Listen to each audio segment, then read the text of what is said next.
Hi everyone, आप सभी को पता है हम अपनी कंप्लीट पॉलिटी कवर कर रहे हैं फॉर एसएससी जीडी एग्जाम 2025। हम यहाँ पर चौथा लेक्चर है, ये हमारा ये फोर्थ लेक्चर है। 3 लेक्चर हम ऑलरेडी कवर कर चुके हैं, 1 2 3। और अभी तक आपने ये 3 लेक्चर नहीं देखे हैं तो पहले आपको ये सीक्वेंस से 1 2 3 लेक्चर्स देखने पड़ेंगे, तभी आपको फोर्थ लेक्चर समझ में आएगा। ठीक है। और ये जो हम लेक्चर्स कर रहे हैं, मैंने आपको ऑलरेडी बता चुका हूँ कि 13 लेक्चर हैं और आपको पॉलिटी में इसके अलावा कुछ भी करने की ज़रूरत नहीं है। और ऐसा नहीं है कि आप सिर्फ जीडी के लिए हेल्पफुल है, कोई भी एसएससी रेलवे या कोई भी वनडे एग्जाम देने चले जाना, सभी के लिए उतना ही यूजफुल है। आपकी ये 13 लेक्चर्स हैं, यहाँ से बाहर आपका एक भी क्वेश्चन नहीं आएगा, ये इस बात की मैं आपको इंश्योरिटी कर ही रहा हूँ। और यहाँ पर जो आपका हिंदी और इंग्लिश में दोनों में यहाँ पे कवर कराता हूँ। और चलो हम शुरुआत कर लेते हैं। और सारी चीज़ें तो आप लोगों को पता ही है, तो डेली बताने से आपका टाइम वेस्ट होता है। बस यही है कि अभी तक अगर आपने टेलीग्राम चैनल और व्हाट्सएप चैनल अगर आपने ज्वाइन नहीं किया है तो उसे ज्वाइन कर लो। काफ़ी लोग हैं जिन्होंने अभी ज्वाइन नहीं किया है। जो भी इंपॉर्टेंट पीडीएफ होती हैं वो मैं आपको यहीं पे प्रोवाइड कराता हूँ, और जो व्हाट्सएप पर आपको एग्ज़ाम अपडेट, ठीक है, आपके एग्ज़ाम गाइडेंस, मोटिवेशनल, आपको कंसिस्टेंट रखने के लिए ये सारी चीज़ें वहाँ पर प्रोवाइड कराता रहता हूँ। तो वो भी दोनों ज्वाइन कर लो, दोनों की लिंक नीचे डिस्क्रिप्शन में। तो चलिए विदाउट वेस्टिंग आवर टाइम हम ये लेक्चर शुरू कर लेते हैं। हमारा यहाँ पर क्वेश्चन नंबर 6 है। यहाँ पर which of the following article of the Indian constitution is related to the election commission of India. भारतीय संविधान का निम्नलिखित में से कौन सा अनुच्छेद भारत के चुनाव आयोग में चुनाव आयोग से संबंधित है। तो यहाँ पर देखो हमारे आर्टिकल दे रखे हैं 324 के समथिंग। ठीक है। वैसे तो देखो इलेक्शन कमीशन ऑफ इंडिया जो आता है आर्टिकल 324 में आता है, अनुच्छेद 324 में आता है। जो आपका भारत के चुनाव आयोग का जो आर्टिकल है वो किस में आता है, आर्टिकल 324 में आता है। मे बी ये चीज़ आपको पता होगी, और अगर आप पहली बार पॉलिटी पढ़ रहे हैं तो ये चीज़ आपको नहीं पता होगी। अगर अभी आपको नहीं पता है तो अभी इसके बारे में आप पता करने की कोशिश भी मत करो, और इस क्वेश्चन से आपको कोई मतलब नहीं है। हम सिर्फ इन क्वेश्चंस की हेल्प से अपनी कंप्लीट पॉलिटी कर रहे हैं। हमने देखो आर्टिकल 1 से 4 भाग बंद जो था वो कर लिया, 5 से 11 हमने आर्टिकल कर लिए, 12 से हमने 35 जो आर्टिकल थे वो कर लिए, 36 से लेके 51 आर्टिकल कर लिए, फिर 51 ए आर्टिकल भी कंप्लीट कर लिया। अब हमारा जो आर्टिकल आता है वो शुरू होगा 52 से।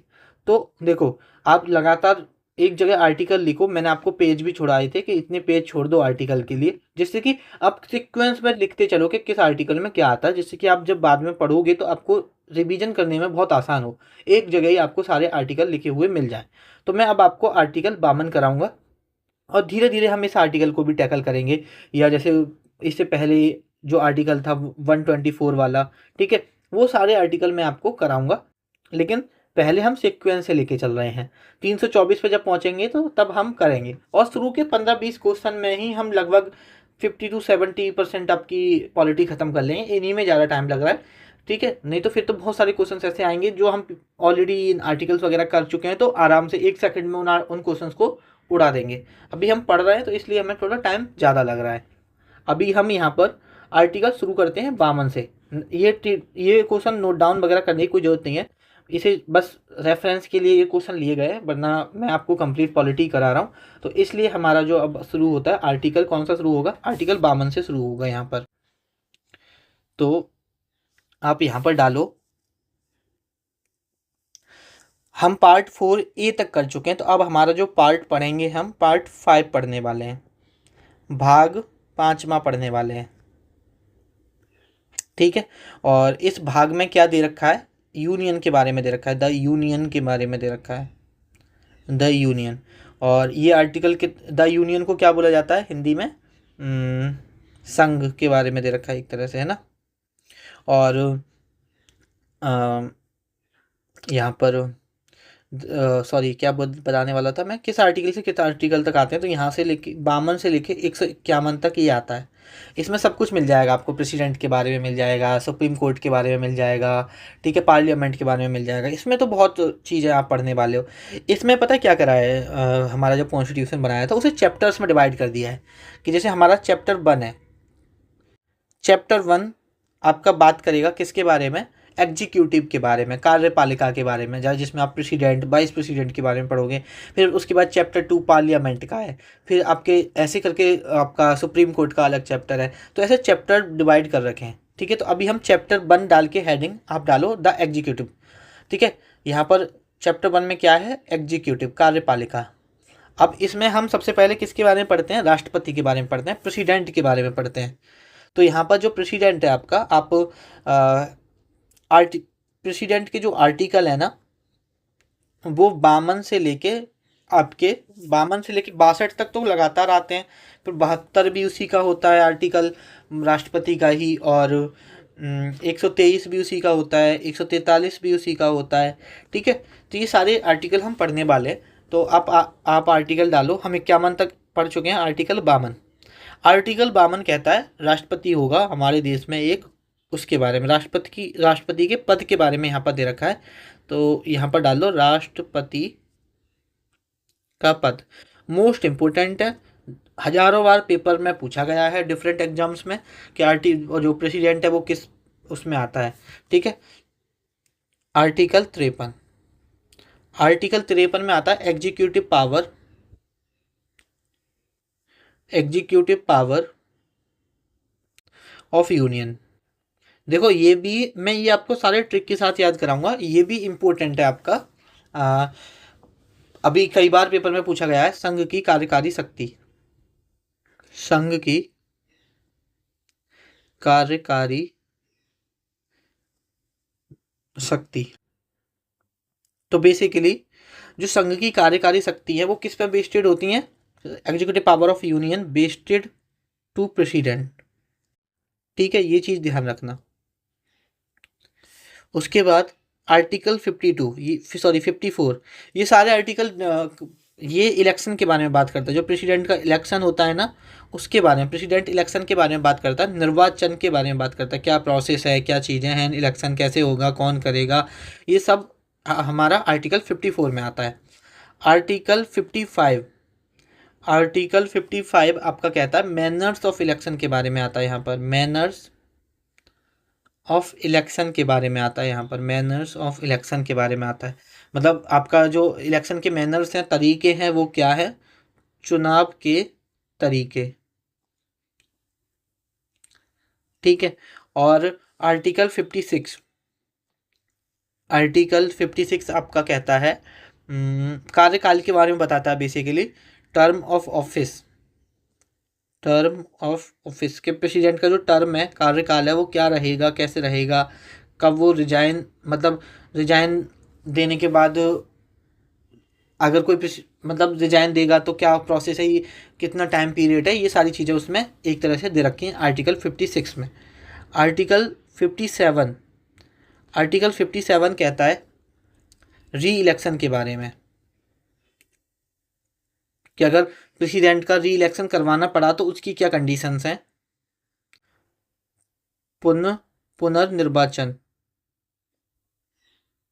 ठीक है, आर्टिकल 58, आर्टिकल 58 आपकी बात करता है योग्यता क्या होनी चाहिए, क्वालिफिकेशन क्या होनी चाहिए, क्वालिफिकेशन क्या होनी चाहिए, योग्यता क्या होनी चाहिए।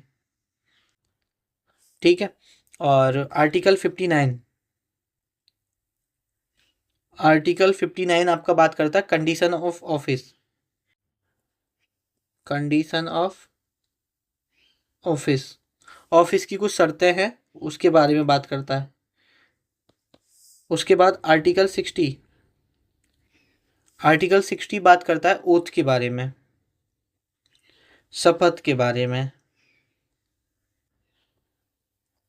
ठीक है, और आर्टिकल 61 आपका बात करता है इम्पीचमेंट के बारे में, महाभियोग के बारे में, महाभियोग के बारे में। और आर्टिकल 62 बात करता है आपका time for holding election to fill vacancy, इसके बारे में। रिक्त पदों को भरने के लिए चुनाव कराने का समय, हिंदी वाले लिख लो, रिक्त पदों को भरने के लिए चुनाव कराने का समय किस में दे रखा है, आर्टिकल 62 में। अब देखो ये आपको याद कैसे करना, पहले मैं आपको समझा देता हूँ थोड़ा सा। देखो ये आपको, जैसे कि किसी प्रेसिडेंट ने रिजाइन कर दिया तो उसको जो उसका वैकेंसी फिल हो गई, मतलब वैकेंसी खाली हो गई, उसे फिल करने में कितना टाइम होगा, कितने टाइम तक आप होल्ड कर सकते हो इलेक्शन को, ये सारी चीज़ें आपके आर्टिकल 62 में दे रखी हैं। आर्टिकल 61 में अगर राष्ट्रपति को हटाना है, ठीक है, तो उसका क्या प्रोसेस है वो आपको आर्टिकल 61 में दे रखा है। आर्टिकल 60 में आपका ओथ दे रखा है, शपथ लेता है। उसके बाद उसके कुछ कंडीशन, जो ऑफिस की कंडीशंस हैं वो आर्टिकल 59 में दे रखी हैं, और सब तो आपको पता ही होगा, ठीक है। ये है आपके प्रेसिडेंट के बारे में। अभी यहाँ पर आपको ये याद कैसे करना है, मैं अच्छा, याद करने से पहले एक तो देखो, सारे तो आपको याद करनी ही करनी है, लेकिन मैं आपको मोस्ट इंपोर्टेंट बता देता हूँ। एक तो मोस्ट इंपोर्टेंट ये है, ठीक है, एक आपका मोस्ट इंपोर्टेंट ये है, एक आपका मोस्ट इंपोर्टेंट है यहाँ पर क्वालिफिकेशन वाला, और ये भी मोस्ट इंपॉर्टेंट, ये भी मोस्ट इंपॉर्टेंट। तो ये तो है मोस्ट इंपॉर्टेंट जो रिपीटेड बार पूछे जाते हैं। और भी इंपॉर्टेंट है क्योंकि वो कभी ना कभी पूछ लिए जाते हैं, ठीक है, रेयर पूछे जाते हैं लेकिन पूछ लिए जाते हैं, तो इसलिए मैंने सारे कराए हैं यहाँ पर। तो देखो, आपको याद कैसे करना है, आपको बस कुछ नहीं याद करना, आपको ऐसे करना है, प्रेम ट्रैक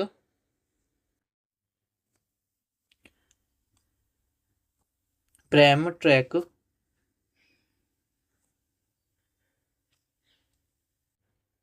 मतलब जैसे आपका दोस्त है एक प्रेम, आप उससे बोले प्रेम हम ट्रैक पे चलेंगे, टाइम पर आना। प्रेम ट्रैक पे चलेंगे, टाइम पर आना, प्रेम ट्रैक कम इन टाइम। तो देखो, यहाँ पर पी आर से प्रेसिडेंट आ गया, पहला हमारा क्या आ गया, प्रेसिडेंट। फिर यहाँ पर ई से executive power of the union based on the president, ये आ गया। उसके बाद ई से यहाँ पर आपका इलेक्शन ऑफ द प्रेसिडेंट आ गया। फिर एम से क्या आ गया, मैनर ऑफ द इलेक्शन आ गया। फिर टी से आपका क्या आ गया, आपका यहाँ पर टर्म ऑफ ऑफिस आ गया। आर ई, री से क्या आ गया, री इलेक्शन आ गया आपका। क्यू से आपका क्वालिफिकेशन आ गया। सी से आपका कंडीशन ऑफ ऑफिस आ गया। ओ से आपका ओथ आ गया। आई से आपका इम्पीचमेंट आ गया।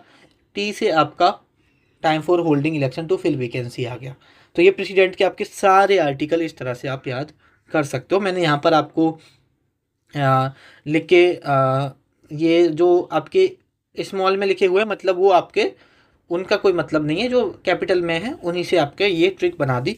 और ये बहुत आसान है, ठीक है, मैंने भी बहुत पहले ऐसे ही याद किए थे और अभी तक याद है। और ये मेरी खुद की ट्रिक नहीं है, मैंने भी कहीं से पढ़ी थी और वो अभी तक मुझे याद है, तो मैंने वो आपको बता दी। और देखो, ऐसा नहीं है कि हमने किसी और से पढ़ा है, हम जो चीज़, आप देखो, कोई भी इंसान खुद से तो पढ़ता नहीं है। कभी हम किसी से कुछ ट्रिक, अब देखो, ट्रिक मैं मैक्सिमम अपनी खुद की बनाता हूँ, तो मैं बता देता हूँ हाँ ये मैंने बनाई हुई है। लेकिन किसी और, मैंने जब पढ़ी थी तो मेरे को किसी ने बताई थी, किसी टीचर से मैंने पढ़ी थी, और वो मुझे अभी तक याद है, तो वो मैं आपके साथ शेयर कर रहा हूँ। तो नॉलेज तो शेयर करने के लिए होती है, और इसमें कोई झूठ बोलने वाली बात है नहीं, ठीक है। तो लेकिन ट्रिक बहुत अच्छी है, मुझे पहली बार में याद हो गए थे और अभी तक याद है भाई, है ना। ये सारे आर्टिकल, मतलब देखो, ये आर्टिकल कब हेल्प करते हैं, ये ट्रिक कब हेल्प करती है, मैं आपको जैसे कि एक जनरल बात बताऊँ। ये ट्रिक जब ये हेल्प करती है, आप एग्जाम में बैठे हो और प्रेसिडेंट का कोई क्वेश्चन आ गया और आपको करना है, प्रेसिडेंट का कोई क्वेश्चन आ गया और आपके पास ट्रिक है और 4 ऑप्शन है ना, तो आराम से कर लोगे। हाँ, हो सकता है कि ट्रिक है आपके पास लेकिन 4 ऑप्शन नहीं है तो आपको दिक्कत आए। लेकिन अगर आपके पास ट्रिक है और 4 ऑप्शन है तो आप आराम से उन्हें टैकल कर सकते हो। ये ट्रिक से हेल्प मिलती है बहुत ज़्यादा। जब आप एग्जाम में बैठोगे, जब मॉक लगाओगे, तो ट्रिक आएगी दिमाग में, स्ट्राइक करेगी और ऑप्शंस होंगे तो आप आराम से कर लोगे, ठीक है। बहुत सारे लोग बोलते हैं कि भैया कोई भी फालतू बात नहीं करते हो आप क्लास में, हम इतने सीरियस होकर पढ़ाते हो। तो ऐसा नहीं है यार, आपके टाइम की इज्जत करता हूँ, है ना। क्योंकि जब मैंने पढ़ाई शुरू की थी ना, बहुत सारे टीचर्स ऐसे थे कि 1 घंटे में ना आधा घंटे के भी कंटेंट नहीं देते थे। मतलब बहुत इरिटेशन होती थी मुझे उस चीज़ से कि भाई इतने अच्छे टीचर हो आप, या आप, मतलब मैंने बहुत टीचर्स देखे हैं जो बहुत क्लास में फालतू बकवास करते हैं। तो विद नो हेट, बट मेरे अकॉर्डिंग उतना बकवास नहीं करना चाहिए। आप पढ़ाने आए हो, जैसे मैं अगर आपको पढ़ा रहा हूँ तो थोड़ी बहुत चलता है, आपने 5 मिनट ले ली, 2-4 मिनट ले ली। बहुत सारे लोग हैं हर 2 क्वेश्चन के बाद उन्हें कोई बात करनी है, तो नहीं यार, वो आप बच्चों के टाइम की वैल्यू समझो। अब बच्चे के पास 2 साल, 3 साल, 4 साल नहीं है, उसके पास इतना पीयर प्रेशर है उस बेचारे के पास कि उसे 6 महीने, 1 साल में पेपर निकालना है। या तो वो बहुत टाइम से तैयारी कर रहा है, या इस तरह से माहौल बन गया, घर की कंडीशन ऐसी बन गई। तो हमें ये चीज़ समझनी चाहिए कि हम जितना टाइम आपका सेव कर सकें उतना हमें करना चाहिए। हमको फालतू चीज़ों की बारे में डिस्कस ना करके जो चीज़ें हैं, जो चीज़ें आप लेने आए हो वो चीज़ें आपको लेनी चाहिए। ठीक है, ठीक है। नेक्स्ट बात कर लेते हैं। ठीक है, प्रेसिडेंट की बात करी। अभी ये हम आर्टिकल 72, 123, 143 जब आएंगे तब मैं आपको कराऊंगा, है ना। अब नेक्स्ट बात करते हैं, प्रेसिडेंट के बाद कौन आता है, वाइस प्रेसिडेंट आता है। अभी देखो प्रेसिडेंट से और भी बहुत सवाल बनते हैं, प्रेसिडेंट के बारे में, क्वालिफिकेशन के बारे में, इसकी पावर्स के बारे में, इसके कुछ जो बीटो पावर होती हैं उनके बारे में। तो वो मैं अभी आगे कराऊंगा, अभी सिर्फ हम आर्टिकल पर फोकस कर रहे हैं, हम आगे कर लेंगे। तो अब हम किसके बारे में कर लेते हैं, थोड़ा सा प्रेसिडेंट के बारे, वाइस प्रेसिडेंट के बारे में भी पढ़ लेते हैं। हेडिंग डालो अपनी, vice president. Vice president, vice president को हिंदी में बोलते हैं उपराष्ट्रपति, ये तो आप सभी को पता होगा, उपराष्ट्रपति बोलते हैं। ठीक है, तो आपका आर्टिकल 63, अनुच्छेद 63 में वाइस प्रेसिडेंट के बारे में दे रखा है। ठीक है, 62 तो अभी हम पढ़ के आ रहे हैं, 63 में वाइस प्रेसिडेंट के बारे में दे रखा है। 64 में आपका, आर्टिकल 64 में वाइस प्रेसिडेंट क्या होगा, एक्स ऑफिसियो चेयरमैन होगा राज्यसभा का। एक्स ऑफिसियो चेयरमैन होगा, किसका, ex officio chairman of Rajya Sabha का। ये किस में दे रखा है, आर्टिकल 64 में, ये बात भी आपको पता होनी चाहिए। ठीक है, वाइस प्रेसिडेंट को उपराष्ट्रपति बोलते हैं और यहाँ पर बोलेंगे राष्ट्रपति, ओ सॉरी, उपराष्ट्रपति,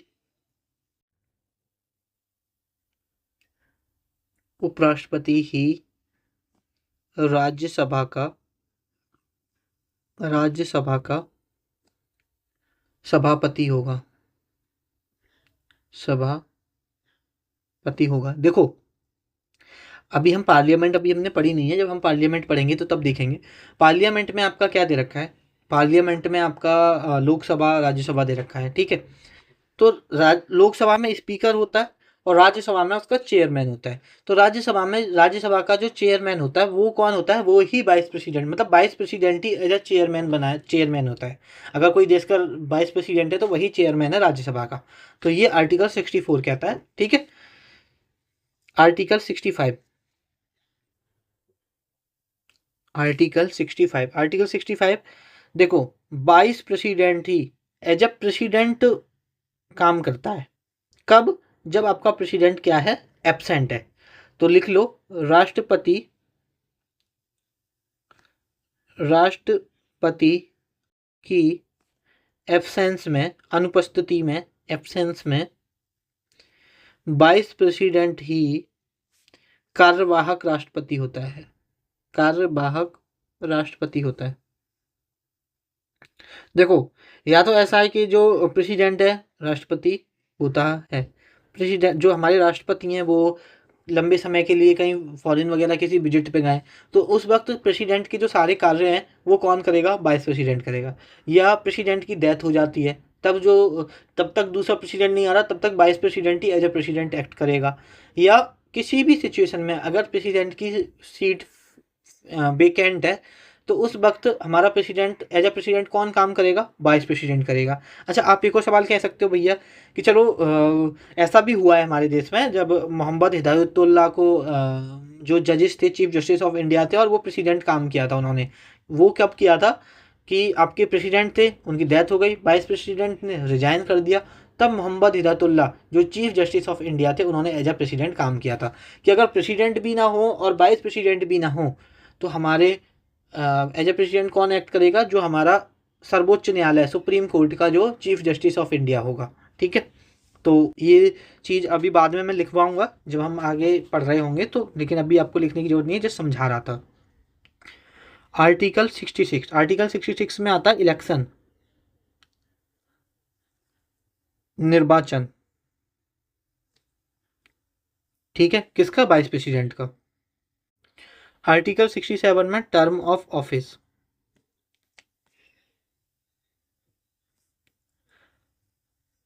टर्म ऑफ ऑफिस, कार्यकाल की अवधि, कार्यकाल की अवधि। आर्टिकल 68 में आता है आपका time for holding election to fill vacancy. ठीक है, वही जो हमने राष्ट्रपति के टाइम में राष्ट्रपति के उसमें पढ़ी थी। ठीक है, सेम मतलब सेम से ही दोनों के होते हैं, बस आर्टिकल चेंज हो जाते हैं। 69 में आता है ओथ और 70 में आता है discharge of president function.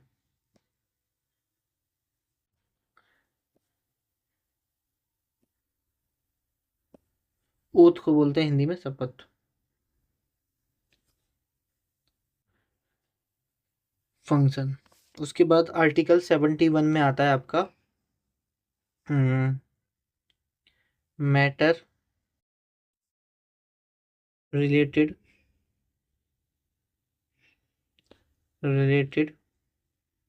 Matter related और कनेक्टेड लिख लो, और connected to election of president and vice president. Basically देखो क्या है, जो आपके प्रेसिडेंट हैं, वाइस प्रेसिडेंट हैं, उनके जो विवाद हैं या उनसे रिलेटेड जो विवाद होते हैं इलेक्शन से रिलेटेड, वो सारी चीज़ें कहाँ जाएंगी? डायरेक्ट सुप्रीम कोर्ट में जाएंगी। सुप्रीम कोर्ट में ही उनका सुलझाया जाएगा, सुप्रीम कोर्ट में वो सॉर्ट आउट की जाएंगी। तो ये चीज़ आपको पता होनी चाहिए। तो ये सारे आर्टिकल आपके वाइस प्रेसिडेंट के हैं। अगर मैं मोस्ट इंपॉर्टेंट आर्टिकल की बात करूँ कि यहाँ पर मोस्ट इंपॉर्टेंट आर्टिकल कौन कौन से हैं वाइस प्रेसिडेंट के, तो आर्टिकल 63 मोस्ट इंपॉर्टेंट है, आर्टिकल 64 मोस्ट इंपॉर्टेंट है, आर्टिकल 65 मोस्ट इंपॉर्टेंट है। उसके बाद 66 भी देखो याद कर लेना, और उसके बाद ये वाला आर्टिकल, ये आपके आर्टिकल कितने हो गए? 2 4 5 5 आर्टिकल मोस्ट इंपॉर्टेंट है। और देखो इन्हें याद करना आसान है। वाइस प्रेसिडेंट दे रखा है, फिर वाइस प्रेसिडेंट ही राज्यसभा का चेयरमैन होगा, ऐसे सीक्वेंस याद करो। बस आपको ये पता होना चाहिए कि 63 में वाइस प्रेसिडेंट है, उसके बाद वाइस प्रेसिडेंट ही चेयरमैन होगा राज्यसभा का, ये याद कर लो। फिर वाइस प्रेसिडेंट ही एज ए प्रेसिडेंट एक्ट करेगा in the absence of president, ये याद कर लो। फिर उसके बाद ये चीज़ें हो गई, तो भाई उसका इलेक्शन तो करा दो, इलेक्शन हो गया। और ये थोड़ा डायरेक्ट याद कर लो कि 69 में क्या आता है? आपका ओथ आता है। ठीक है, और कभी कभी ये सब ये भी पूछ लिए जाते हैं, लेकिन बहुत रेयर हैं जो ये पूछे जाते हैं आपके आर्टिकल। उसके बाद हमारा नेक्स्ट आर्टिकल आता है आर्टिकल 72। मैंने आपको बताया था ना आर्टिकल 72, 123 और 143 ये सारे प्रेसिडेंट से रिलेटेड है। तो आर्टिकल 72 यहीं पे लिख लो, ये प्रेसिडेंट से रिलेटेड है आपका आर्टिकल। और ये आर्टिकल क्या कहता है? लिखो,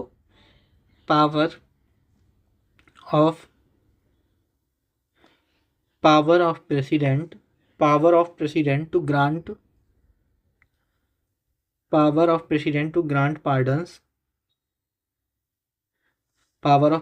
grant pardons and to suspend, remit और कम्यूट sentences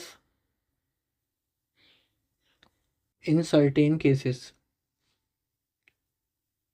देखो मैं आपको एक चीज़ बताता हूँ, आर्टिकल 72 क्या कहता है कि जैसे सुप्रीम कोर्ट है, सुप्रीम कोर्ट से बढ़ के कुछ नहीं है। जैसे देखो कोई किसी ने कुछ काम किया, कुछ गलत काम किया, उसको डिस्ट्रिक्ट कोर्ट में, सबऑर्डिनेट कोर्ट्स में जाके उसकी कार्रवाई होती है। वहाँ पर अगर उसको सज़ा सुना दी गई, तो वो कहाँ अपने बचाव के लिए कहाँ अप्लाई करता है? हाई कोर्ट में। सपोज हाई कोर्ट ने भी उसे सज़ा सुना दी, तो फिर वो कहाँ अप्लाई करता है? सुप्रीम कोर्ट ने। सुप्रीम कोर्ट ने भी उसे सज़ा सुना दी, तो फिर आप उसका कोई कुछ नहीं कर सकता, उसे फिर वो सज़ा होगी ही होगी। लेकिन राष्ट्रपति एक ऐसा है जो उसकी जो क्षमा है, उसकी जो उसकी जो सॉरी क्षमा मतलब जो उसकी सजा है उसको कम कर सकता है, या उसकी सजा को क्षमा कर सकता है। किसी को फांसी की भी सजा दे दी है ना सुप्रीम कोर्ट ने, प्रेसिडेंट उसकी फांसी की सजा भी रोक सकता है। इस ये पावर दी गई है इस प्रेसिडेंट की आर्टिकल 72 में। तो हिंदी मीडियम वाले भी लिख लो, राष्ट्रपति के विभिन्न प्रकार के क्षमादान शक्तियां हैं। ठीक है, ये हमारा आर्टिकल 72 हो गया। उसके बाद हमारा इसे आर्टिकल 73 आता है, ठीक है, जो इतना इम्पोर्टेंट नहीं है, ठीक है। आर्टिकल 74 आता है उसके बाद, तो आर्टिकल 74 करते हैं हम। आर्टिकल 73 इम्पोर्टेंट नहीं है, मैं इसे रफ कर देता हूँ, आप नोट डाउन कर लो। 73 हमारा इम्पोर्टेंट नहीं है, आर्टिकल 74 लिखो, और मोस्ट इम्पोर्टेंट आर्टिकल है 74। आर्टिकल 74 कहता है council of minister to aid and advise of president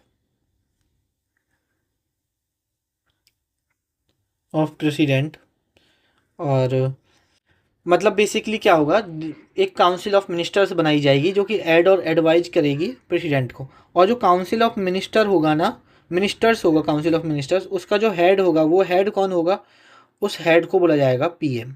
इनका एक हेड बनाया जाएगा, तो हेड को बोला जाएगा पीएम।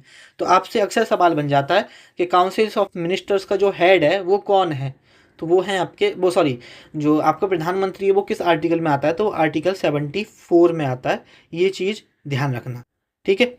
आर्टिकल 74 में आपका कौन आते हैं, प्रधानमंत्री आते हैं। जस्ट वेट अ सेकेंड, ठीक है। और उसके बाद आता है आपका आर्टिकल 75। आर्टिकल 75 मतलब प्रोविजन दे रखे हैं इसमें, उससे लिख लो, मतलब आर्टिकल 75 लिख लो। जस्ट एक सेकंड वेट करो, एक कॉल आ रहा है, मैं उसे अटेंड कर लूँ। सॉरी, एक मतलब पापा का कॉल था तो रिसीव करना पड़ा। यहाँ पर हम आर्टिकल 75 पढ़ रहे थे ना, तो आर्टिकल 75 देखो इतना आपका इम्पोर्टेंट नहीं है, लेकिन एक दो बार पेपर में पूछा गया, लिख लो। इसमें क्या होता है कि जो मंत्रियों को नियुक्त किया जाता है ना, जो मिनिस्टर्स को नियुक्त किया जाता है, वो प्रधानमंत्री की सलाह पर राष्ट्रपति करता है, ये ध्यान रख लो, ठीक है। तो लिखो काउंसिल्स ऑफ मिनिस्टर्स को जो अपॉइंट किया जाता है या नियुक्त किया जाता है, काउंसिल ऑफ मिनिस्टर्स को नियुक्ति को जो नियुक्त किया जाता है, मे बी मैं नियुक्ति गलत लिख रहा हूँ, नियुक्ति अपॉइंट लिख लो। काउंसिल ऑफ मिनिस्टर्स को अपॉइंट प्रेसिडेंट करता है,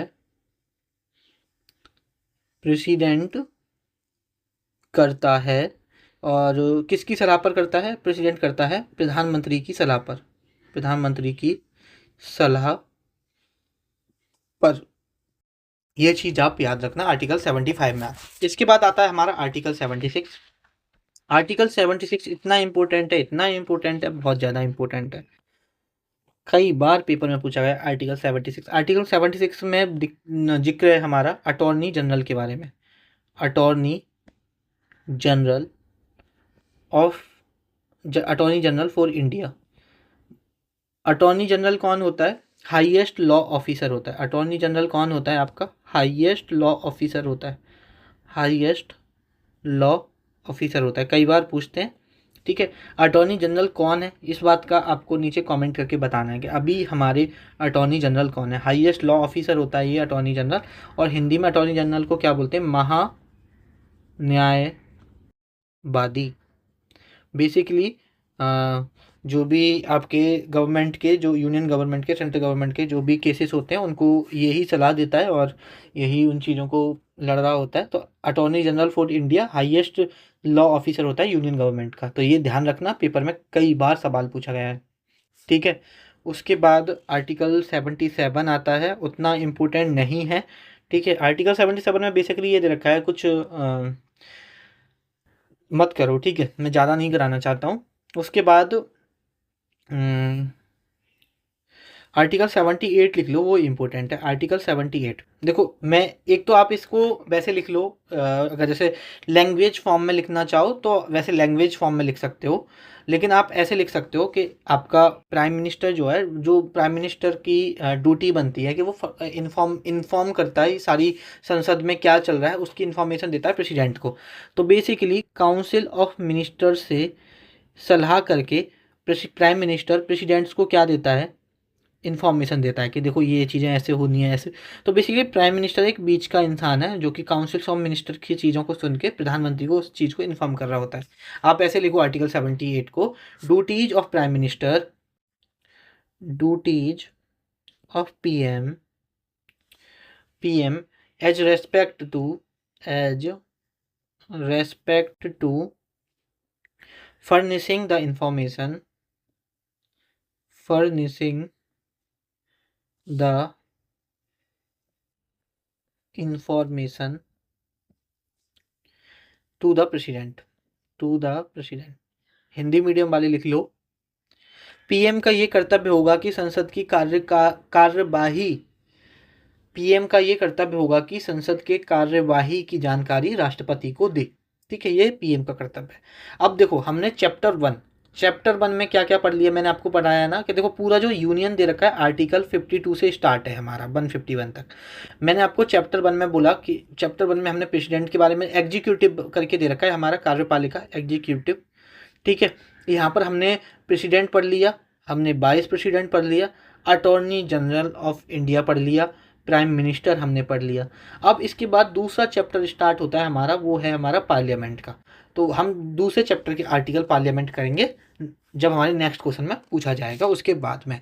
ठीक है, तो अभी हम इतना करते हैं, नेक्स्ट क्वेश्चन हम देखते हैं कि हमारा नेक्स्ट क्वेश्चन क्या है। आपको बस ये याद रखना है कि आर्टिकल हम 78 तक कर चुके हैं।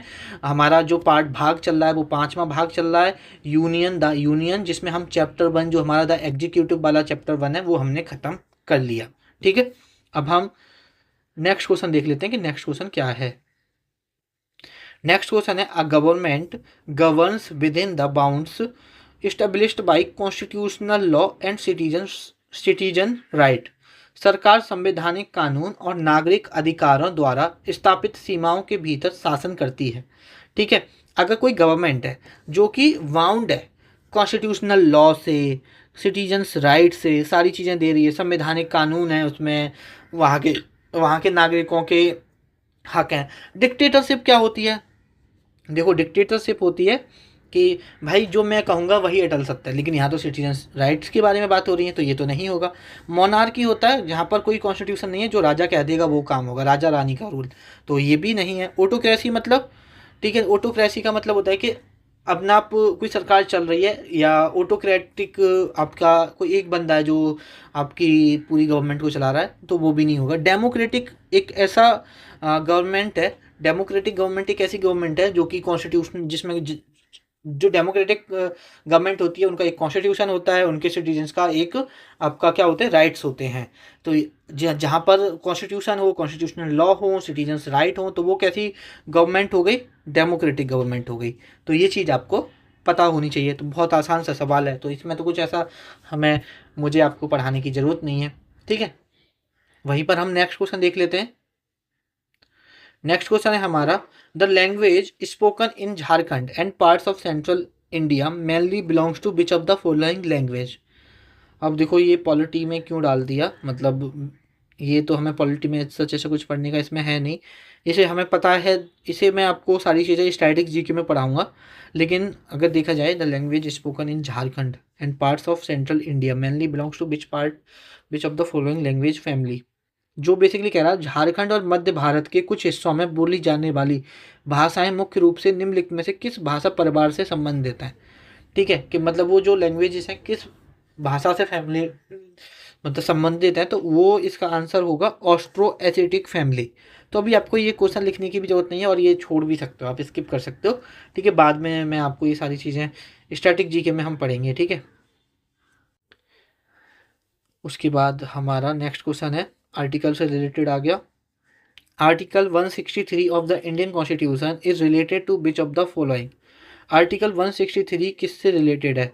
ठीक है, attorney general of state, conduct of business of the government of a state, council of ministers to aid and advise governor, constitution of legislature in states. ठीक है, तो आपको बताना है कि आपका जो 163 आर्टिकल है वो किससे रिलेटेड यहाँ पर आपका आर्टिकल है। तो देखो जैसे आर्टिकल 163 में क्या कहते हैं बेसिकली कि जो काउंसिल ऑफ मिनिस्टर्स होंगे वो ऐड एंड एडवाइज करेंगे आपके गवर्नर को।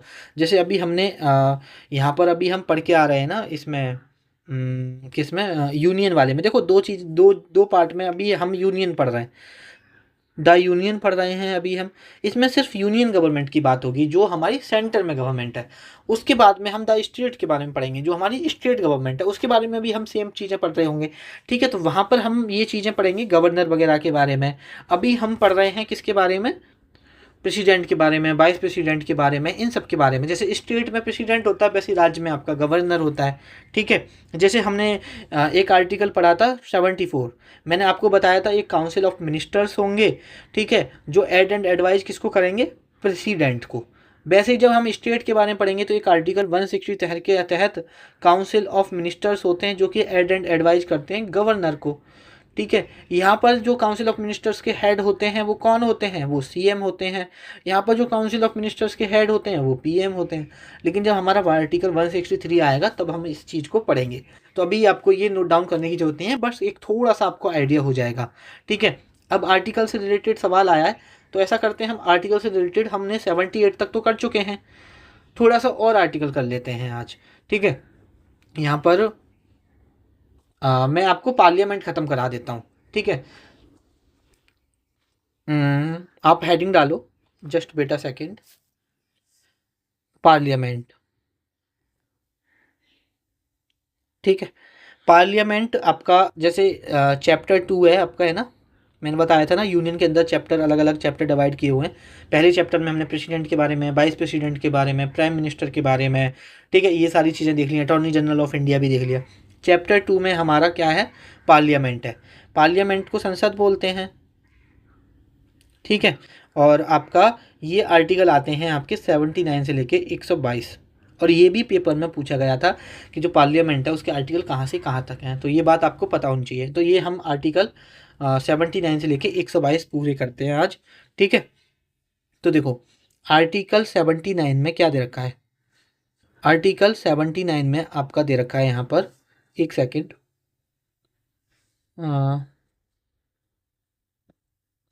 ठीक है, आर्टिकल 79 में आपका क्या दे रखा है, तो आर्टिकल 79 में आपका दे रखा है कॉन्स्टिट्यूशन ऑफ पार्लियामेंट।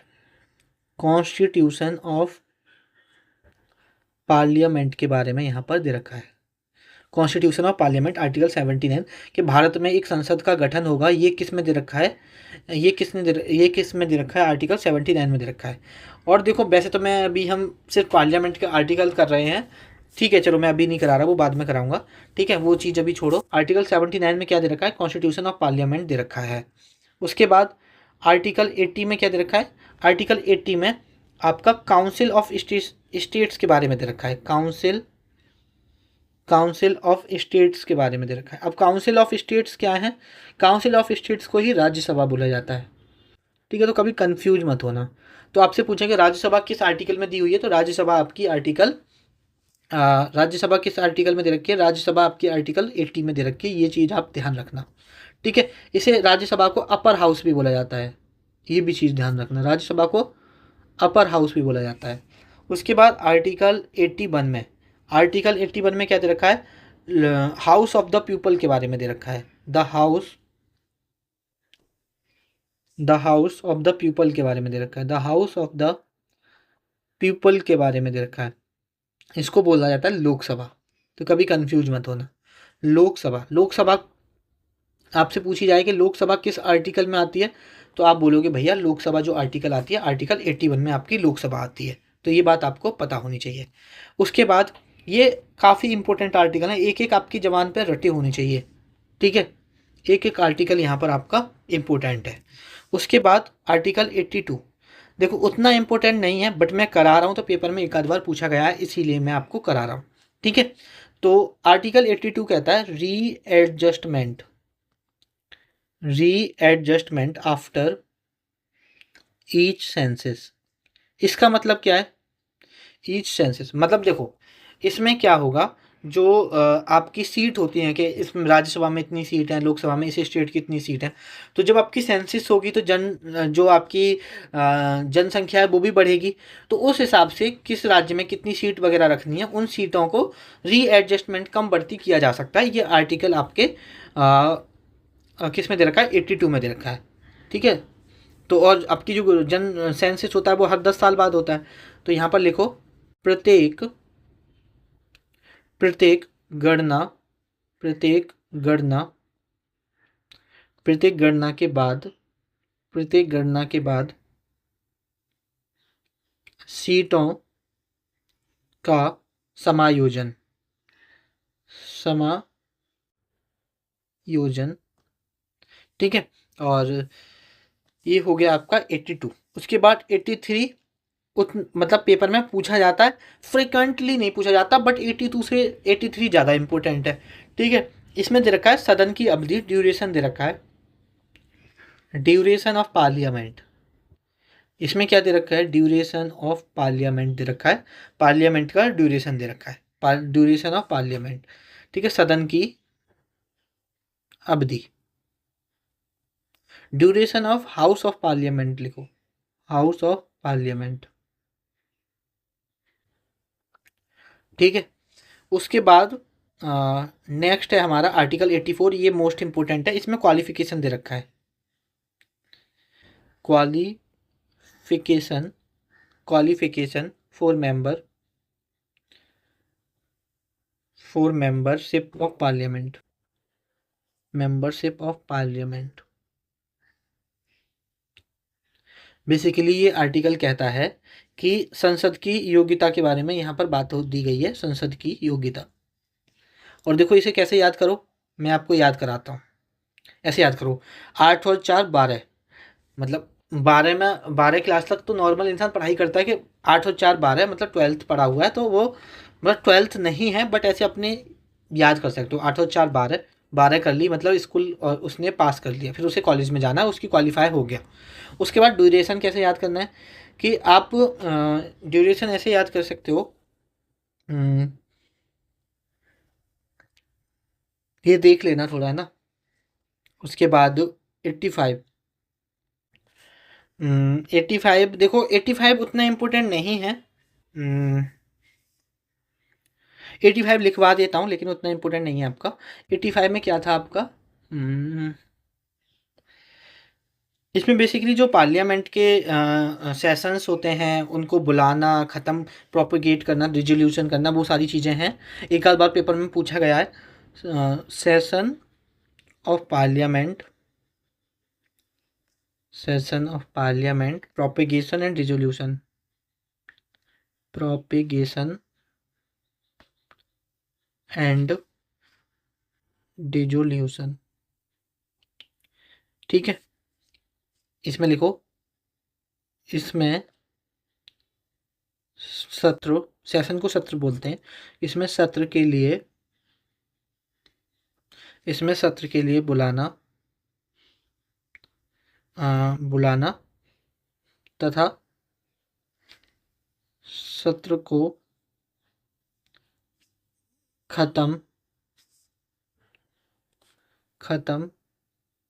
करने की चर्चा है। ये आपका आर्टिकल 85 में यहाँ पर दे रखा है। उसके बाद नेक्स्ट आर्टिकल देख लेते हैं, मैं इसको रफ कर देता हूँ। देखो यहाँ पर हमारा नेक्स्ट आर्टिकल है 86, जो पेपर पॉइंट ऑफ व्यू से इम्पोर्टेंट नहीं है। 87 जो पेपर पॉइंट ऑफ व्यू से इम्पोर्टेंट नहीं है। उसके बाद है 88 जो कि पेपर पॉइंट ऑफ व्यू से इम्पोर्टेंट नहीं है।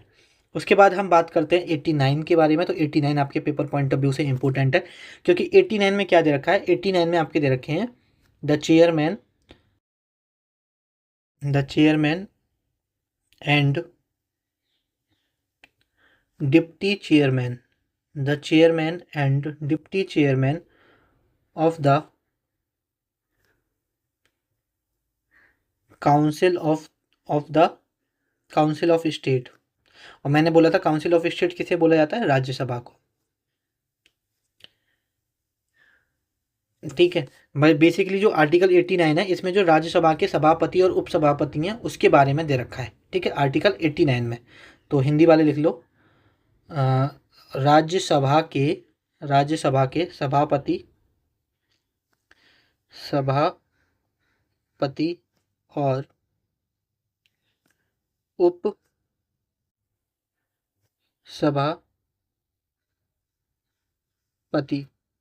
सभापति के बारे में यहाँ पर दे रखा है। ये बात आपको पता होनी चाहिए, ये इम्पोर्टेंट है काफ़ी। ठीक है, उसके बाद आर्टिकल 90 आता है। Article 90 paper point of view से इंपॉर्टेंट नहीं है, तो वो छोड़ सकते हो। आर्टिकल 91 आता है, वो भी पेपर पॉइंट ऑफ व्यू से इंपॉर्टेंट नहीं है, छोड़ सकते हो। आर्टिकल 92 आता है, वो भी पेपर पॉइंट ऑफ व्यू से इंपॉर्टेंट नहीं है, छोड़ सकते हो। उसके बाद आप जब हम प्रीवियस क्वेश्चंस देख रहे थे तो 93 आर्टिकल पूछा था, तो 93 आर्टिकल इसमें भी पूछा है और आर्टिकल 93 इंपॉर्टेंट भी है। आर्टिकल 93 में किसके बारे में है? The speaker and deputy speaker of the house of the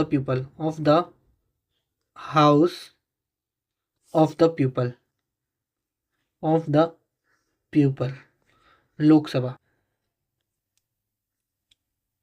Lok Sabha. इसमें हिंदी वाले लिख लो, लोकसभा के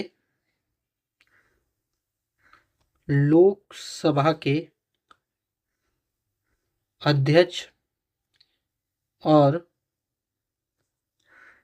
उपाध्यक्ष के बारे में दिया है। ठीक है, अब जैसे देखो हमारा सवाल भी बना था, मैं आपको सवाल दिखा देता हूँ। मैं ये रफ हो जाएगा लेकिन कोई दिक्कत नहीं है। हम प्रीवियस ईयर क्वेश्चंस देखें तो देखो मैंने आपको बोला था ना मैं बाद में कराऊंगा, जस्ट वेट अ सेकेंड। कौन सा क्वेश्चन था वो, एक सेकेंड। आर्टिकल, तो आप ये सोच, बस दे रहा देखो यहाँ पर दे रखा है ना, यहाँ पर पूछा house of the people, speaker of the house of the people पूछा था, और मैंने बोला था कि इस क्वेश्चन को उस वक्त छुड़वा दिया था कि हम जब आर्टिकल 93 तक पहुँचेंगे तो कवर कर लेंगे। तो यहाँ पर ये देखो आपका पूछा है ना, तो इस तरह से हम सारे आर्टिकल कवर कर लेंगे, तो उसकी बिल्कुल टेंशन मत लो। ठीक है, तो जो भी एक रह, मतलब मैं सिक्वेंस से लेके चलना चाह रहा हूँ। ठीक है, आपका 93 हो गया। उसके बाद आर्टिकल 94 की बात करी जाए तो 94 पेपर पॉइंट ऑफ व्यू से इम्पोर्टेंट नहीं है इसमें। हाँ, आर्टिकल 94 मत करो। बेसिकली आर्टिकल 94 में क्या दे रखा है, जो आपका स्पीकर होता है, डिप्टी स्पीकर होता है, उसका रिजिग्नेशन और रिमूवल, ये सारी चीज़ें दे रखी हैं, तो आप नहीं भी करोगे तो चलेगा। ठीक है, आर्टिकल 95 कर लो, वैसे उतना इम्पोर्टेंट नहीं है लेकिन लिख लो। आर्टिकल 95 में है आपका जो डिप्टी स्पीकर होता है ना, जो देखो आर्टिकल 95 में क्या है, अगर लोकसभा का स्पीकर नहीं है, रिजाइन कर दिया या नहीं है, एब्सेंट है, कुछ भी है, तो उस वक्त एज अ स्पीकर कौन काम करेगा, जो उसका डिप्टी स्पीकर होगा। ठीक है, ये आर्टिकल 95 कहता है, तो ये अपनी भाषा में आप लिख लो, हिंदी और इंग्लिश दोनों में जैसे लिखना चाहते हो। ठीक है, ये आपका आर्टिकल 95 में आता है। आर्टिकल 96 में क्या आता है वो बता देता हूँ।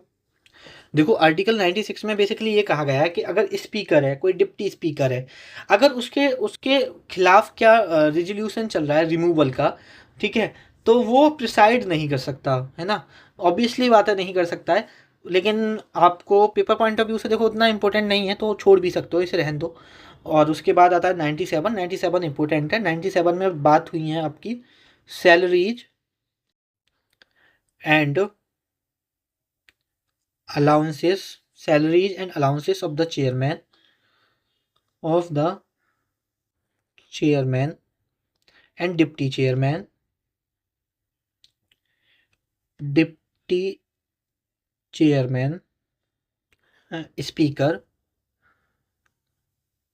Speaker and deputy speaker. Basically article 97 में क्या दे रखा है, सैलरीज और अलाउंसेस, वेतन एवं भत्ते, लिख लो हिंदी वाले, वेतन एवं भत्ते के बारे में जिक्र है, किसके, जो चेयरमैन है, डिप्टी चेयरमैन है, सभापति है और उप सभापति है, स्पीकर है और उप स्पीकर है। ठीक है, ये आपके इनके क्या दे रखे हैं, आपके सैलरी और अलाउंसेस दे रखे हैं अंडर द आर्टिकल 97। उसके बाद आर्टिकल 98 भी कभी कभी पूछ लिया जाता है, इंपॉर्टेंट है। इसमें आर्टिकल 98 में क्या है, सेक्रेटेरिएट के बारे में दे रखा है, कि बेसिकली मैं बताता हूँ अभी क्या होता है, सेक्रेटेरिएट ऑफ पार्लियामेंट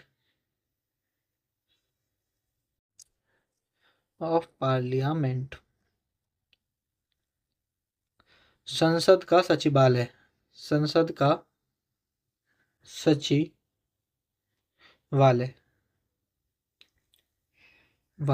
ये आपका आर्टिकल 98 में आपका यहाँ पर दे रखा है, सेक्रेटेरिएट ऑफ पार्लियामेंट, संसद का सचिवालय। अब बेसिकली देखो आपका लोकसभा है, राज्यसभा है, उनका एक खुद का सेक्रेटेरिएट स्टाफ होगा, वो सारी चीज़ें इसमें आर्टिकल 98 में दे रखी हैं, पेपर पॉइंट ऑफ व्यू से इंपॉर्टेंट है। आर्टिकल 99 भी पेपर पॉइंट ऑफ व्यू से काफ़ी इंपॉर्टेंट है। इसमें ओथ दे रखी है, संसद के जो मेंबर्स हैं उनकी ओथ एंड अफर्मेशन के बारे में बात कर रखी है। ओथ एंड अफर्मेशन के बारे में यहाँ पर बात हो रही है, ठीक है, किसके?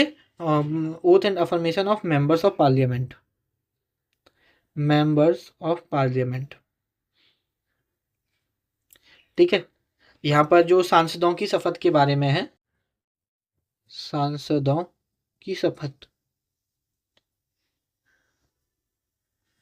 ठीक है, ये हमारा आर्टिकल 99 में आपका यहाँ पर दे रखा है। उसके बाद आता है आर्टिकल 100, जो कि आप लोग स्किप कर देते हो but paper point of view से इम्पोर्टेंट है। आर्टिकल 100, देखो जो आर्टिकल आपका 100 है ना, उसमें बेसिकली कास्टिंग वोट के बारे में दे रखा है। कास्टिंग वोट क्या होता है मैं बताता हूँ आपको।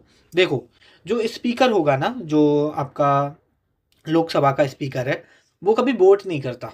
जैसे आपका सदन में वोटिंग चल रही है किसी बिल के अगेंस्ट, खिलाफ, या मतलब कोई बिल पास हो रहा है उसके लिए वोटिंग चल रही है, तो कुछ लोग उसके अगेंस्ट में करेंगे, कुछ लोग फेवर में करेंगे, बट स्पीकर कभी अपना वोट नहीं करता उसमें, ठीक है। बट सपोज टोटल 100 मेंबर्स ने वोट किए, 50 उसके फेवर में है, 50 उसके फेवर में नहीं है, ठीक है, उसके अगेंस्ट है, तो यहाँ पर आपके क्या हो गई? बराबर हो गए। जहाँ पर वोट बराबर हो गए वहाँ पर स्पीकर को राइट होता है कास्टिंग वोट करने का। अब ये कास्टिंग वोट क्या है? अब स्पीकर वोट करेगा इक्वल के केस में, इक्वलिटी जब वोट इक्वल हो जाते हैं उसी केस में स्पीकर वोट करता है, और स्पीकर जिसको वोट दे देगा वो चीज़ आपकी मानी जाएगी, क्योंकि जिसके ज़्यादा वोट, वो चीज़ अगर अगेंस्ट में कर देगा तो अगेंस्ट में चली जाएगी, और फेवर में कर देगा तो वो बिल पास हो जाएगा। तो यहाँ पर आर्टिकल 100 क्या कहता है वो लिखो। आर्टिकल 100 कहता है आपका द स्पीकर शैल हैव, ये इंपॉर्टेंट है पेपर पॉइंट ऑफ व्यू से, the speaker shall have, the speaker shall have and exercise, the speaker shall have and exercise a casting vote, a casting vote in case of equality of votes, equality of votes, ठीक है। वही चीज़ है जो मैंने आपको अभी समझाई है, ठीक है। सदन हिंदी वाले लिख लो इसे, मैं बोल देता हूँ एक बार, आप लिख लो। सदन में वोटों की इक्वलिटी को क्या बोलते हैं? क्या बोलते हैं? समतुल्यता बोलते हैं शायद। सदन में वोटों की समतुल्यता की स्थिति में स्पीकर के पास अंतिम कास्टिंग मत होगा, ये लिख लो। और आप समझ गए हो तो आप अपनी भाषा में भी लिख सकते हो, ठीक है। उसके बाद article 101 paper point of view से इम्पोर्टेंट नहीं है, ठीक है। आर्टिकल 102 लिख लो। आर्टिकल 102 में डिस्क्वालिफिकेशन दे रखी है, डिस्क्वालिफिकेशन फॉर मेंबरशिप, कि किस बेसिस पर डिस्क्वालीफाई किया जा सकता है मेंबर्स को, disqualification of membership, disqualification of membership article 102 में यहाँ पर आपका दे रखा है, ठीक है। सदस्यता के लिए मतलब मेंबरशिप को किस बेसिस पर डिस्क्वालीफाई किया जाएगा वो आर्टिकल 102 में यहाँ पर आपका दे रखा है। आर्टिकल 103 आपका पेपर पॉइंट ऑफ व्यू से इंपॉर्टेंट नहीं है तो आप छोड़ सकते हो इसे। उसके बाद आपका आर्टिकल 103 हो गया। आर्टिकल 104 भी छोड़ सकते हो, पेपर पॉइंट ऑफ व्यू से उतना इंपॉर्टेंट नहीं है। आर्टिकल 105 में बेसिकली पावर प्रिविलेज दे रखी है दोनों हाउस की, तो ये भी इतना नहीं पूछा जाता, ठीक है, फालतू नहीं करना हमें। आर्टिकल 106 आपके आर्टिकल 106 इंपॉर्टेंट है, कर लो। जैसे देखो आर्टिकल 97 में आपकी सैलरी और अलाउंस दे रखे हैं किसके? चेयरमैन के, डिप्टी चेयरमैन के, स्पीकर के, डिप्टी स्पीकर के। वहीं पर आर्टिकल 106 में भी सैलरी एंड अलाउंस दे रखे हैं, लेकिन इसमें भी आपकी सैलरीज एंड अलाउंसेस ही दे रखे हैं, लेकिन किसके? उसमें तो सिर्फ चेयरमैन, डिप्टी चेयरमैन, स्पीकर और डिप्टी स्पीकर के हैं, इसमें मेंबर्स के हैं, salary and allowances of members. Hindi में लिख लो, संसद के सभी सदस्यों का, संसद के सभी सदस्यों को वेतन एवं भत्ते, वेतन एवं भत्ते, ये किस में दे रखा है? अंडर द आर्टिकल 106 में दे रखा है। उसके बाद आपका आर्टिकल 107 उतना इंपॉर्टेंट नहीं है, आर्टिकल 107 आपका उतना इंपॉर्टेंट नहीं है। Article 108 most most most most important है। आर्टिकल 108 आपका मोस्ट इंपॉर्टेंट है। आर्टिकल 108 में आता है जॉइंट सिटिंग के बारे में। आर्टिकल 108 में आता है आपका जॉइंट सिटिंग के बारे में, joint sitting of both house, joint sitting of both house of parliament. Basically article 108 में क्या है? संयुक्त अधिवेशन बोलते हैं इसे, संयुक्त अधिवेशन। देखो कुछ ऐसा बिल है जो लोकसभा पास कर रही है, राज्यसभा, मतलब कुछ दोनों दोनों सदनों की एक साथ अगर बैठक बुलानी है, एक साथ जॉइंट सिटिंग होगी, ये प्रावधान कब होगी, कैसे होगी, कौन बुलाएगा? ये प्रेसिडेंट बुलाता है। कौन इसको प्रिसाइड करेगा जॉइंट सिटिंग को? ठीक है, इसको ये किस में है? Under the 108 article.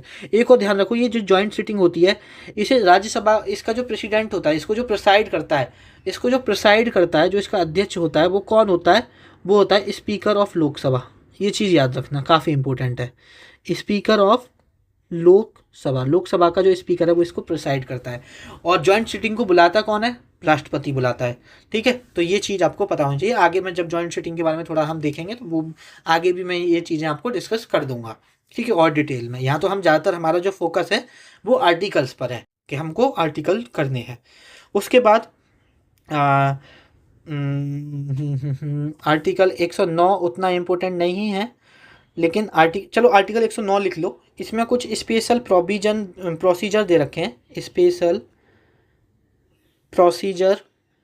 Special procedures in respect of money bill, in respect of money bill. यहाँ पर आपका जो आर्टिकल 109 है ना,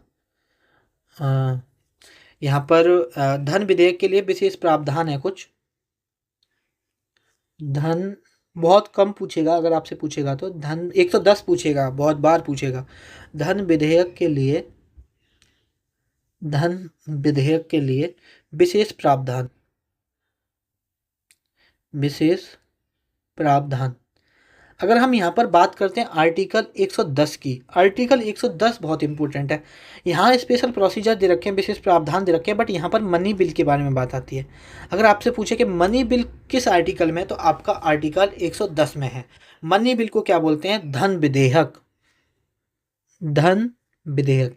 बेसिकली इस आर्टिकल में उसकी परिभाषा दे रखी है, तो आप ये भी लिख सकते हो, धन विधेयक की परिभाषा।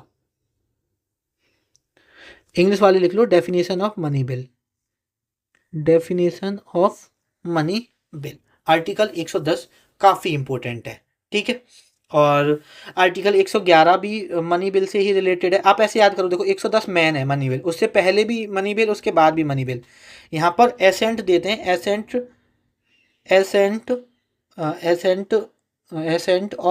Accent by president to money bill. मैं आपको आगे पढ़ाऊंगा ये चीज़ कि मनी बिल क्या होता है, क्या चीज़ें हैं, लेकिन कोई मनी बिल है या नहीं ये कौन डिसाइड करेगा? ये आपका स्पीकर डिसाइड करता है। बट मनी बिल को इंट्रोड्यूस करने से पहले हमें किसकी परमिशन लेनी पड़ती है? हमें राष्ट्रपति की परमिशन लेनी पड़ती है, एसेंट लेना पड़ता है राष्ट्रपति का। ये आर्टिकल 111 में दे रखा है। उसके बाद 112 आर्टिकल भी मोस्ट इंपॉर्टेंट है, ठीक है। आर्टिकल 112 में आपका एनुअल फाइनेंशियल स्टेटमेंट दे रखा है, एनुअल फाइनेंशियल। अच्छा एक और चीज़ बताऊं आपको, एनुअल फाइनेंशियल स्टेटमेंट को हम बोलते हैं बजट। लेकिन कभी आपसे सवाल बने कि बजट किस आर्टिकल में है, आपको आंसर ऐसे क्वेश्चन, ऐसे ऑप्शन दे दे 109, 110, 112 या नन ऑफ द अबव, इनमें से कोई नहीं, तो बताओ कौन सा आंसर लगाओगे? 112। आप 112 लगाओगे, एग्जामिनर आपका गलत कर देगा, आप नन ऑफ द अबव लगा के आना, क्योंकि बजट का जिक्र ही नहीं है, बजट वर्ड ही नहीं है कॉन्स्टिट्यूशन में। जो वर्ड यूज हुआ है वो हुआ है एनुअल फाइनेंशियल स्टेटमेंट। तो एग्जामिनर चालाक है, कभी कभी खेल जाता है, आपसे पूछ लेगा बजट किस आर्टिकल में, 3 ऑप्शन दे देगा, उसमें 112 भी होगा और एक होगा नन ऑफ द अबव। और बच्चे बोलेंगे हाँ यार बजट तो बढ़ाया था सर ने, 112 में आता है, लेकिन भाई बजट नहीं, वो एनुअल फाइनेंशियल स्टेटमेंट बोलो उसे। और एनुअल फाइनेंशियल स्टेटमेंट को हिंदी में बोलते हैं वार्षिक वार्षिक वित्त विवरण, वार्षिक वित्त विवरण। तो ये चीज आपको पता होनी चाहिए, ठीक है। उसके बाद देखो आपका आर्टिकल कौन सा आता है, आपका 112 हो गया, 113। आपका 113 पेपर पॉइंट ऑफ व्यू से इंपॉर्टेंट नहीं है, 114 भी इंपॉर्टेंट नहीं है, 115 भी छोड़ सकते हो, 116 भी छोड़ सकते हो, 117, 118, 119 ये भी छोड़ सकते हो। आर्टिकल 120 में संसद में लैंग्वेजेस के बारे में यूज बताया गया है कि कौन सी लैंग्वेज यूज की जाती है, तो आर्टिकल 120 लिख लो। आर्टिकल 120 में लिखा हुआ है language to be used in parliament. Hindi medium वाले लिख लो आर्टिकल 120 को कि संसद में प्रयोग की जाने वाली भाषा, ये किस में दे रखा है, आर्टिकल 120 में दे रखा है। उसके बाद आर्टिकल 121 आपका इंपॉर्टेंट नहीं है। आर्टिकल 122, आर्टिकल 122 ये कहता है कि कोर्ट इंक्वायर नहीं करेगा कि पार्लियामेंट की प्रोसीडिंग में क्या चल रहा है। उसने जो लॉ बनाया है, कानून बनाया है, उस पर हस्तक्षेप कर सकता है कोर्ट, बट जो प्रोसीडिंग चलती है पार्लियामेंट की वो उस पर आपका इंक्वायर नहीं करेगा। न्यायालय संसद की जो कार्रवाई है उसकी जांच नहीं की जाएगी न्यायालय के द्वारा, ये आर्टिकल 122 में दे रखा है, तो इसे आप लिख लो, ठीक है। आर्टिकल 122 मैं लिखवा देता हूँ, यहाँ पर लिख देते हैं इसे रफ करके। आर्टिकल 122 क्या कहता है, आर्टिकल 122 कहता है court not inquire into proceeding of parliament, court not inquire in the proceeding of parliament. Article 122 में क्या है, कोर्ट इंक्वायर नहीं करेगा किसमें, प्रोसीडिंग ऑफ पार्लियामेंट में, जो ठीक है, न्यायालय द्वारा संसद की कार्रवाई की जांच नहीं की जाएगी, ये हिंदी मीडियम वाले लिख लो, न्यायालय द्वारा संसद की जांच नहीं की जाएगी, ये हिंदी मीडियम वाले यहाँ पर लिख लो। तो इसी आर्टिकल के साथ हमारा जो चैप्टर था यहाँ पर, हमारा जस्ट बेटा सेकेंड, हमारा जो चैप्टर था यहाँ पर चैप्टर सेकंड, ठीक है, जहाँ पर हम पार्लियामेंट के बारे में पढ़ रहे थे, यूनियन के अंदर ही अभी हम पढ़ रहे हैं। आर्टिकल 79 से लेके 122 हमने आर्टिकल ख़त्म कर लिए हैं। आई होप आपको ये समझ में आ गए होंगे। अब हमारे यहाँ पर आर्टिकल 122 तक ख़त्म हो चुके हैं, जितने भी इंपॉर्टेंट आर्टिकल पूछे जाते हैं वो पेपर पॉइंट ऑफ व्यू से मैंने सारे यहाँ पर करा दिए हैं, ठीक है। अब हम यहाँ पर इसको लेक्चर को यहीं पे ख़त्म करते हैं, ठीक है। आई होप कि आपको लेक्चर ये पसंद आ रहे होंगे। मैं बहुत मेहनत की है मैंने इन लेक्चर्स के लिए, मैं देखो बताता नहीं हूँ तो ऐसा नहीं है कि मैंने मेहनत नहीं की है, मैं बहुत मेहनत की है, बस मैं आपका टाइम वेस्ट नहीं करना चाहता हूँ कि बार बार ये बोल के कि मैंने बहुत मेहनत की है। जो हमारा व्हाट्सएप चैनल है, टेलीग्राम चैनल है, वहाँ मैं लिख देता हूँ कि यार मैं बहुत मेहनत की है उनके लिए, बहुत मेहनत। जब मैं इन लेक्चर्स को तैयार कर रहा था तो मैं उस वक्त आपको बताया भी है कि मैं बहुत मेहनत कर रहा हूँ, मैंने बहुत सारे हिंदी वर्ड सीखे हैं, मुझे हिंदी बिल्कुल नहीं आती थी, आज मैं हिंदी में इतना कुछ कर पा रहा हूँ, तो आप सोचो कि इसके पीछे कितनी मेहनत लगी होगी। तो अगर आपको लेक्चर्स अच्छे लग रहे हैं, पेपर रिलेवेंट, और देखो मेरा एक ही गोल है कि मैं कोई भी चीज़ अगर आपको लिखवाता हूँ तो वो कोई भी फालतू ना लिखवाऊँ, पेपर पॉइंट ऑफ व्यू से इंपॉर्टेंट है तो कराऊँ, नहीं तो नहीं कराऊँ, ठीक है। कोई article paper point of view से इंपॉर्टेंट नहीं है तो वो नहीं कराऊँ। इसका मतलब यह है कि मैं जितना भी करा रहा हूँ वो पेपर पॉइंट ऑफ व्यू से इंपॉर्टेंट है, वो अगर सारा कुछ कर लोगे तो पॉलिटी में वहाँ से बाहर नहीं आएगा, और हम ये जो कंप्लीट पॉलिटी हो जाएगी आपकी, इसमें पॉलिटी में यहाँ के बाहर आपका एक सवाल भी नहीं बनेगा। अगर अभी तक आपने टेलीग्राम चैनल या व्हाट्सएप चैनल ज्वाइन नहीं किया है, टेलीग्राम चैनल व्हाट्सएप चैनल अगर अभी तक आपने ज्वाइन नहीं किया है, दोनों की लिंक नीचे डिस्क्रिप्शन में मिल जाएगी, आप वहाँ जाके देख सकते हो। इस तरह से हम अपनी हिस्ट्री भी हम कंप्लीट कर चुके हैं। अगर अभी तक आपने हिस्ट्री वाले लेक्चर्स नहीं देखे हैं, मैंने इस तरह से आपको कंप्लीट हिस्ट्री कवर कराई है। अगर अभी तक आपने हिस्ट्री के लेक्चर्स नहीं देखे हैं तो आप जाके हिस्ट्री के लेक्चर्स भी देख लेना।